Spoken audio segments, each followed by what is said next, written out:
El año 2025 trajo consigo bastantes temas interesantes de qué hablar en México, debido a los cambios que ha sufrido el país, al igual que las noticias que han corrido en los medios divulgativos, en donde ahora es más fácil enterarse de las cosas que pasan a nuestro alrededor.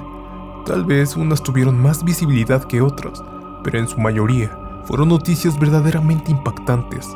Es por ello que en esta ocasión he recopilado los acontecimientos, noticias, hechos ocurridos en México. Así que prepárense para el iceberg de los casos más perturbadores del 2025.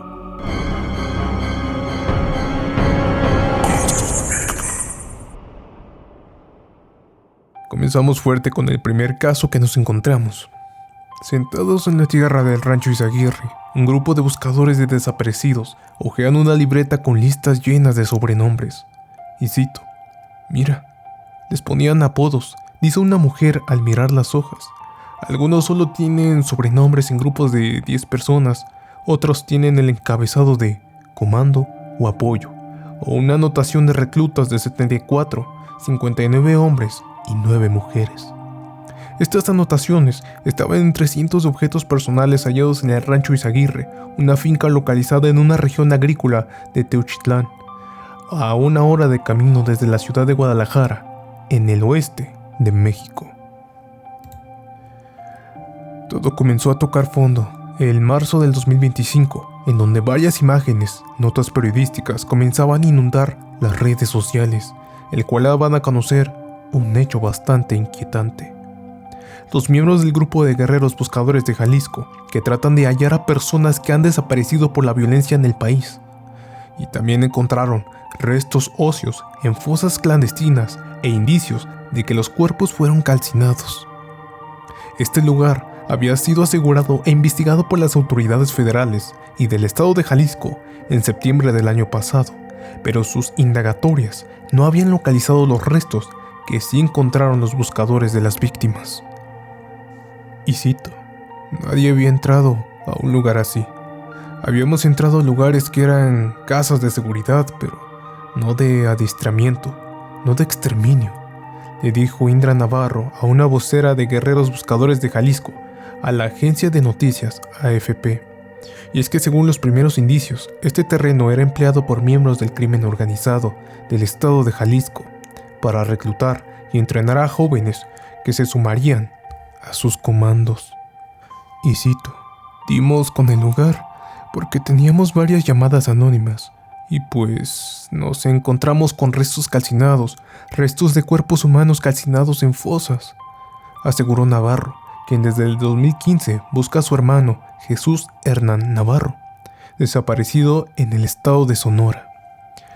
Y es que en el lugar fueron encontrados restos óseos, algunos con indicios de calcinación, pero aún no se han determinado un número de fallecidos, informó la Fiscalía de Jalisco a BBC News. Pero el hecho de que haya sido encontrado cientos de zapatos, ropas y mochilas u otros objetos personales hace temer a los buscadores que pueda tratarse de un lugar donde hubo muchos asesinatos. Todos estos acontecimientos e información que salía cada vez más a la luz impactaban a toda la comunidad mexicana, en donde decenas de buscadores repasaban las listas y pertenencias para saber si alguno de sus familiares se encontraban en este aterrador lugar. Decenas de historias sobre la operación del lugar salían a la luz, y con ello hipótesis sobre políticos en donde defendían o culpaban a personas dentro de la política. Pero lamentablemente, todo esto fue real. Culpables no culpables, dentro de México, el hallazgo de esos cuerpos humanos, cartas, pertenencias, ropas y muchas cosas más fue un caso aterrador e impactante para toda la sociedad mexicana.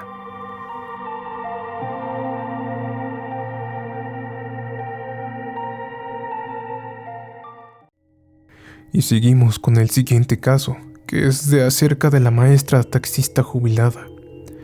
La tragedia aún continúa, con un caso más sin resolver. Este hecho trajo muchas preguntas, demasiadas cuestiones de la forma en cómo se manejó el caso, debido a que se trató de un tema bastante concurrido dentro de México, que es sobre el crimen organizado, junto con el tema de la seguridad nacional. Y es que casos como el suyo ocurren casi todos los días en México, pero el tema de Irma Hernández Cruz, la maestra jubilada, convertida en taxista que fue extorsionada y asesinada en Veracruz, conmovió a todos los mexicanos.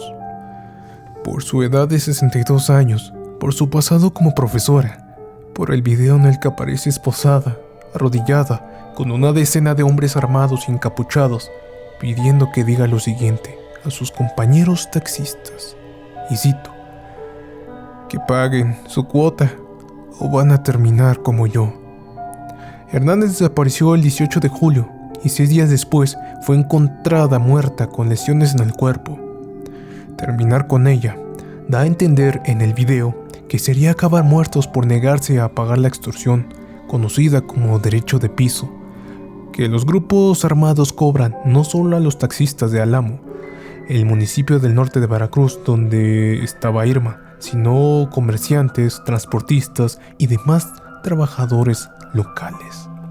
Quizá también la conmoción se dio porque muchos mexicanos se vieron identificados con Irma, pero no solo eso, sino que dentro de México se vive todos los días esta situación y la cuestión más decadente de este último año, que es la inseguridad que viven todos los mexicanos, en donde esta noticia despertó la alarma de lo que muchas personas trabajadores viven día a día, sin una respuesta de acción por parte de la nación. Pero esto no es nuevo.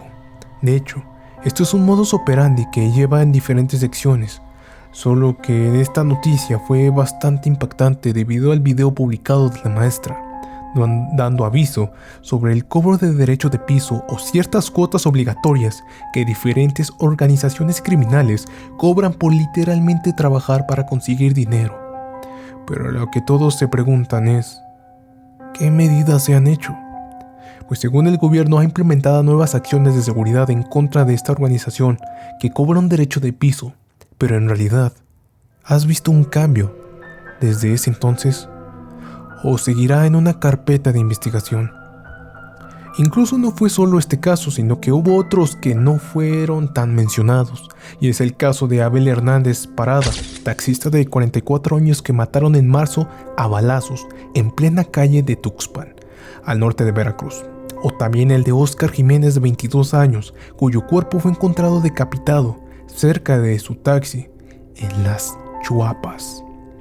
Al menos 7 taxistas han sido asesinados este año en Veracruz, pero hay estados como Guerrero donde se han registrado 25 casos similares solo en este año. Según cifras oficiales, la extorsión ha aumentado el 6% este año, con un registro de casi 6,000 denuncias de un delito que en general la gente teme comunicar a las autoridades, por el riesgo que esto puede implicar después.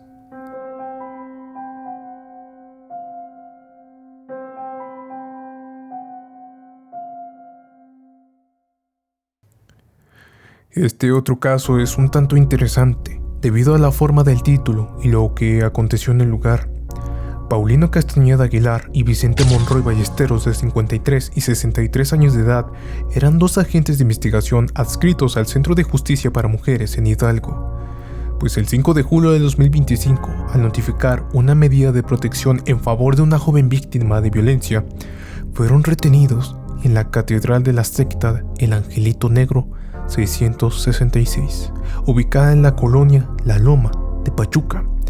Y es que fueron torturados durante 15 horas con golpes que les rompieron las costillas y afectaron severamente la función neuronal, además de ser marcados con signos en el rostro y otras partes del cuerpo. Aunque estaban con vida, cuando tardíamente llegó un grupo a rescatarlos al día siguiente, murieron en hospitales a consecuencia de todas esas lesiones. Otra persona llamada Víctor, alias El Padrino, era la persona a quien entregarían la notificación en la vivienda ubicada en La Loma, la cual fungía como capilla y como establecimiento para la venta de figuras esotéricas. Esa hoja fue recuperada y rota tras un cateo ordenado por hallar el arma que le quitaron a la agente Castañeda. Al Padrino lo habían denunciado una joven por violencia familiar y tenía antecedentes de una orden de aprehensión por homicidio doloso. Él, precursor del culto, el Angelito Negro en Pachuca, instaló la capilla en La Loma, una colonia marginal que concentra altos indicadores de rezago social. En el inmueble, de 2 niveles acondicionado como un centro de culto luciferino, la Procuraduría General de la Justicia del Estado de Hidalgo reportó el aseguramiento de armas, envoltorios presuntamente con droga, el auto en el que viajaban los agentes de una cabra negra, parte supuestamente de los sacrificios de animales. Y es que este caso es bastante interesante, que no muchos se enteraron por lo que han escuchado, sino que trajo consigo más dudas que respuestas, debido a la forma en cómo se trató el caso, de que no se conoció tanto, que no hizo mucho ruido, a pesar de que fue un tema en donde se trataba de cosas esotéricos o temas luciferinas. En sí no fue bastante conocido, pero la muerte de estos 2 agentes fue de una manera muy violenta. Pero aún así, esto sigue pasando en México, y no se sabe cuántos cultos más habrá por ahí.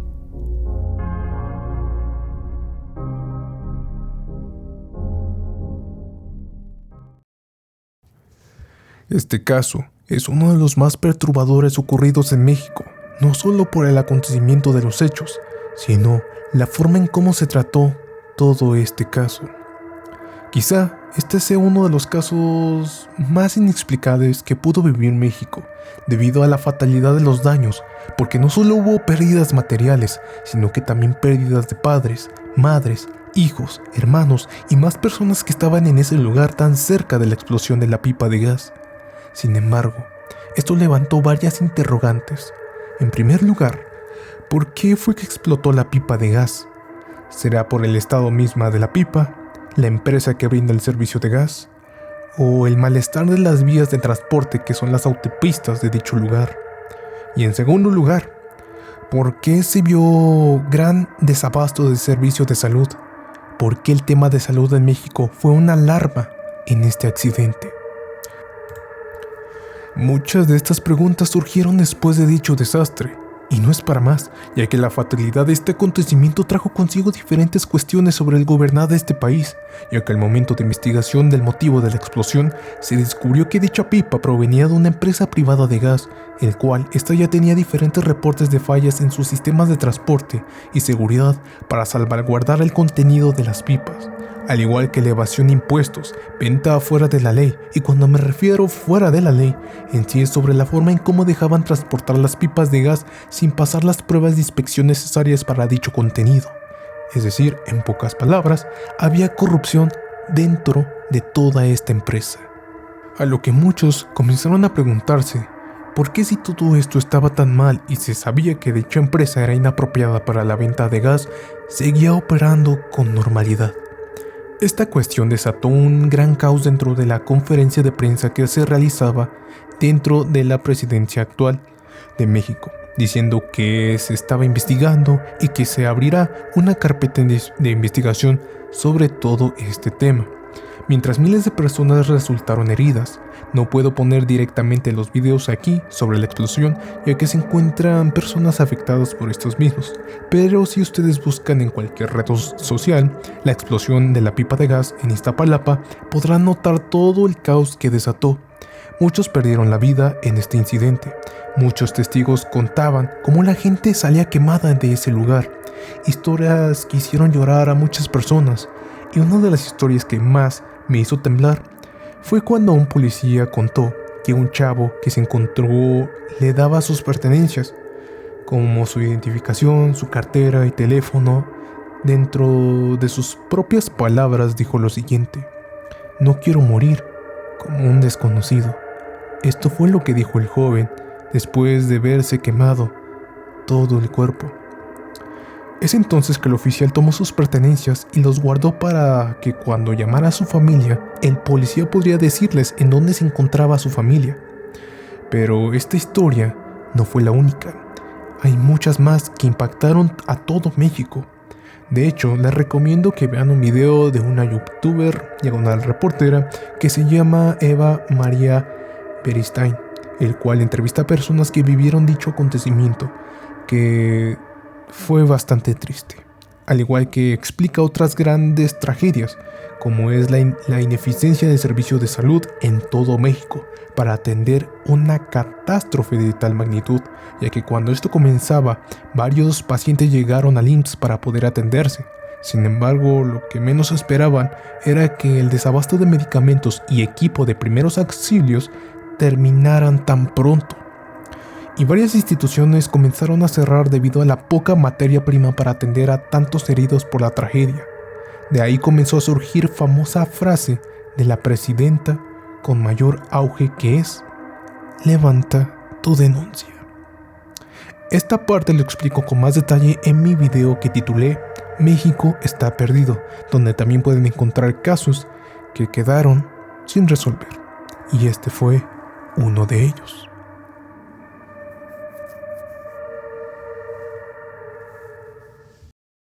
Y como noticia y caso bastante impactante de este 2025 y el más llamativo dentro de este país, fue la muerte de Carlos Manzo. Este es uno de los casos más interesantes debido a que hay una gran similitud con el caso Colosio, el cual próximamente traeré con todas las hipótesis posibles.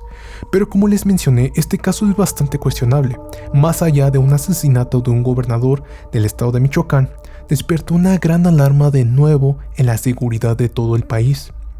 Este caso me tiene muy intrigado debido a que casi, por así decirlo, es una calca al modo en cómo se desató el caso Colosio, y lo resumiré lo más que pueda. Si gustan que les haga un video especial contando todo este caso en general, dejando saber todo lo que aconteció, las hipótesis, los hechos, déjenmelo aquí en los comentarios y próximamente haré un video especial para este caso. Pero sigamos.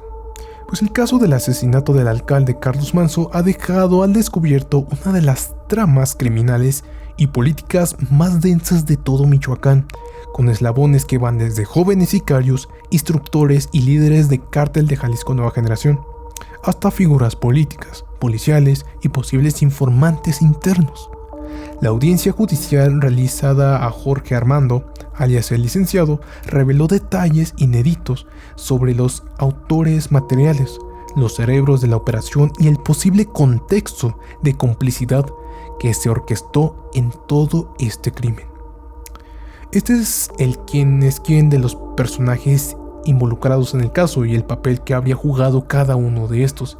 Y es que según la información revela hasta el momento por las autoridades, y uno de los culpables más impactantes fue un joven llamado Víctor Manuel, autor material del joven de 17 años que era originario de Paracho, Michoacán.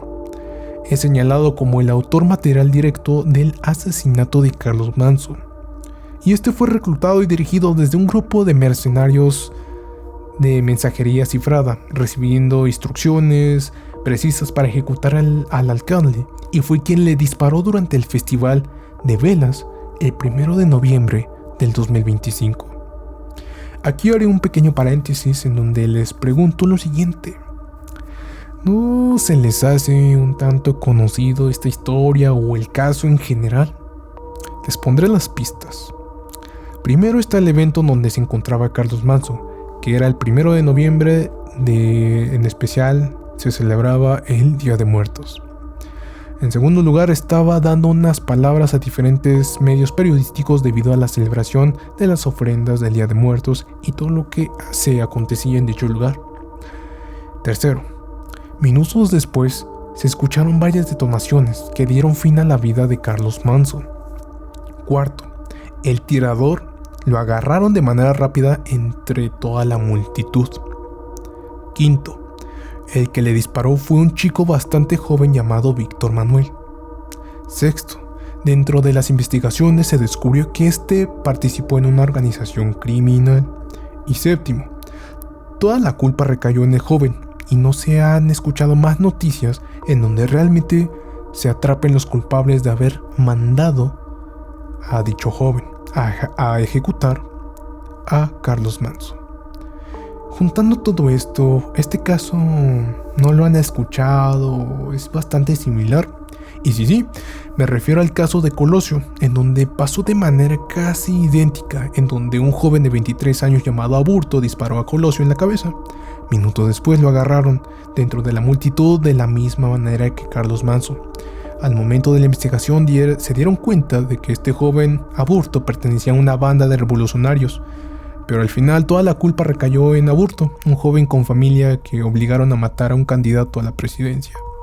E incluso las advertencias en donde le avisaban tanto a Colosio y a Manso sobre cómo puede terminar si seguía haciendo su trabajo.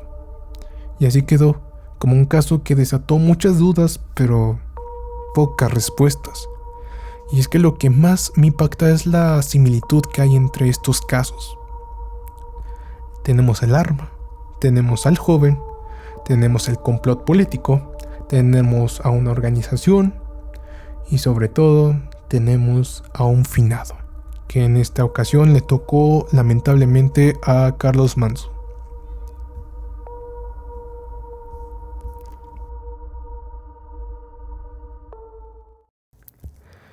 Y como cereza del pastel, ahora sí, tocamos el último tema y es uno de los más impactantes. Aunque no fue tan conocido este acontecimiento o esta noticia, fue bastante perturbadora. Les cuento el documento. Una de las noticias más aterradoras e impactantes de este 2025 no fue tan conocida, ya que esto sucedió en un pequeño pueblo en Hidalgo, lugares en donde suceden varios accidentes o incluso asesinos que tal vez no conozcas, pero este fue uno de los que más impactó en la nota roja del periódico de dicho lugar. El título habla por sí solo. Todo ocurrió el día 11 de noviembre del 2025. Un hombre llamado Lucio, padre de 2 hijos originario de San José de Ixcatlán, Huejutla de Reyes Hidalgo, festejaban y pasaban un buen rato en un bautizo de sus familiares. Todo bien por el momento. Lucio disfrutaba de la bebida y la comida, pero algo extraño comenzaba a suceder. Las horas pasaron y Lucio comenzaba a perder el control debido a las bebidas alcohólicas que había tomado. Comenzaba a ponerse cada vez más violento. Fue en ese entonces que decidió irse al lugar en mal estado, que es a su casa, ya que ese mismo día era cumpleaños de su hijo de 24 años llamado Eduardo, una celebración normal. Eduardo y su familia pasaban un rato juntos celebrando hasta que llegó su padre. Fue en ese entonces que comenzó una acalorada discusión con su hijo más pequeño, que ya estaba dormido y simplemente lo despertó para simplemente golpearlo, el cual ya también era víctima de violencia doméstica por parte de su padre. Pero el alcohol y sus efectos lo pusieron aún más agresivo. Fue en ese entonces que comenzó a pegarle sin detenerse. Tras los gritos y los ruidos de la pelea, el hermano mayor Eduardo intervino para que no lo siguiera pegando a su hermano. Fue así que comenzó un forcejeo intenso, y entre jalones e intercambio de algunos golpes, la situación comenzó a empeorar, ya que el padre tomó un machete que tenía en su casa, y lo peor sucedió a continuación. El padre del niño le dio un machetazo en el cuello de Eduardo, pero no solo fue uno, fueron varios cortes que hizo el padre a su hijo. Pero te estarás preguntando, ¿por qué no reaccionó al momento de ver todo lo que hizo? De hecho, diferentes testimonios mencionan que fueron diferentes impactos de corte del machete al cuello de Eduardo, debido a que cuando vecinos cercanos de la localidad y personas que se encontraban en el lugar vieron que el cuello del joven colgaba de su cabeza, dejando demasiada sangre regada dentro de la habitación. Sin embargo, el hermano más pequeño no pudo haber hecho nada debido al trauma generado por lo que vio esa noche. Así que el hermano fue el único testigo que vio todo, hasta el momento en donde su padre le cortó el cuello a su hermano. Una escena que tal vez nunca olvidará y lo traumatizó de por vida. Pero lo más aterrador no solo fue la nota que se dio a conocer pocos días después sobre la tragedia de la familia. Lo que daba más terror fueron los testimonios que la gente decía sobre lo que vieron en la escena del crimen, antes que la policía llegara. Uno de los testigos afirmó lo que pasó, que el padre mató a su hijo con un machete dándole en el cuello. Pero no todo acaba ahí, ya que dicen que cuando su hijo se encontraba en el suelo, ya afinado, el padre tomó de nuevo el machete y le rebanó un pedazo de carne y se lo estaba comiendo. Todo esto frente a su hijo menor. Tiempo después de lo ocurrido, el padre escapó del lugar para no dejar que lo agarrara la gente del pueblo o la misma policía. Y es que en un pueblo pequeño todos se enteran de lo que pasó. La gente también comienza a buscarlo para agarrarlo, pero el padre había desaparecido unos días. Muchos decían que se fue del estado para poder evadir la ley y más que nada familias que lo estaban buscando. Pero entre más días pasaban, la gente comenzaba a cuestionarse el por qué hizo tal cosa a sus hijos y a su familia. ¿Tanto perdió el control debido al alcohol? ¿O tomó algo más y no solo alcohol? Esas incógnitas se quedarán sin respuesta, ya que no hubo un análisis o informe completo de la situación debido al retraso de las autoridades para llegar al lugar de los hechos y más que nada atraparlo.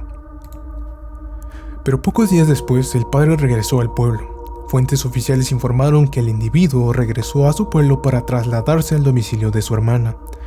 Sin embargo, al ser detectado, sus mismos familiares lo reportaron, por lo cual de manera inmediata fue interceptado entre la localidad del pueblo y el libramiento de Tres Huastecas, municipio de Huejutla, cuando viajaba a bordo de un taxi. El hombre tenía una orden de aprehensión, por lo que los agentes de la División de Investigación del Grupo de Huejutla lo trasladaron al Centro de Reinserción Social, Cerezo, de La Lima, Altocán, donde continúa con su proceso judicial. Y es que, como les digo, no se sabe muy bien todo lo que aconteció en ese crimen, debido a que muchas personas obviamente van a estar distorsionando lo que verdaderamente pasó. Pero la cuestión más impactante es el por qué un hombre de familia llegó a tal punto de poder matar a su hijo de un machetazo o de varios machetazos en el cuello, dejando al otro pequeño de sus hijos traumatizado para el resto de su vida. Y aún así seguía sin reaccionar realmente, porque se escapó. Tal vez al último sí se dio cuenta de lo que había hecho y se fue por miedo a que lo agarraran personas cercanas de ahí o que la misma policía lo agarrara. Sin embargo, al momento de que pasaron días, pues ya no se pudo hacer un análisis completo de qué es lo que ingirió. Si solamente fue alcohol o le dieron algo más, o simplemente fue que ya estaba mal psicológicamente. Y pues esta noticia no llegó a muchos lugares, es entonces que pues este es un hecho bastante impactante que sucedió en el 2025. Es que sin duda el año 2025 fue un año en donde las tragedias tomaron un lugar que jamás habíamos visto. Tal vez fue por la forma de divulgación en las redes sociales y es más fácil de enterarse de lo que sucede en nuestro alrededor. Pero lo impactante de los hechos, que fueron bastante impactantes, valga la redundancia, si les soy sincero, al investigar todos estos casos, como que nunca se llegó a una conclusión en donde la justicia encierre a los verdaderos culpables, más que el último, que fue el padre, y eso porque pues lo encontraron, ¿no? Y pues donde muchos solo dieron a un chivo expiatorio en los otros casos anteriores, o simplemente se quedó dentro de una carpeta de investigación sin resolución alguna. Sin duda un año en donde el crimen tomó un pico bastante alto y la justicia y seguridad quedaron como algo ineficiente y sin importancia realmente. Una situación que vive día a día México y no se sabe cuándo va a mejorar o cuándo va a parar. Pero no fueron las únicas noticias impactantes, hay muchas otras más, así que prepárense para una segunda parte de este iceberg de casos impactantes o perturbadores del 2025. Esperemos que el 2026 sea un año más tranquilo, o tal vez será aún más trágico, no lo sabemos. Así que ya lo saben, cuídense mucho, no confíen en nadie y recuerden, Código Enigma se los dijo, hagan lo que deban y pasen un excelente nuevo año. Nos vemos para más capítulos, historias trágicas, lugares extraños, asesinos e incógnitas que tal vez nunca se resuelvan. Así que los espero en el próspero año nuevo. Buenas noches y muchas gracias por acompañarme en este año 2025. Sigamos por el 2026. Buenas noches.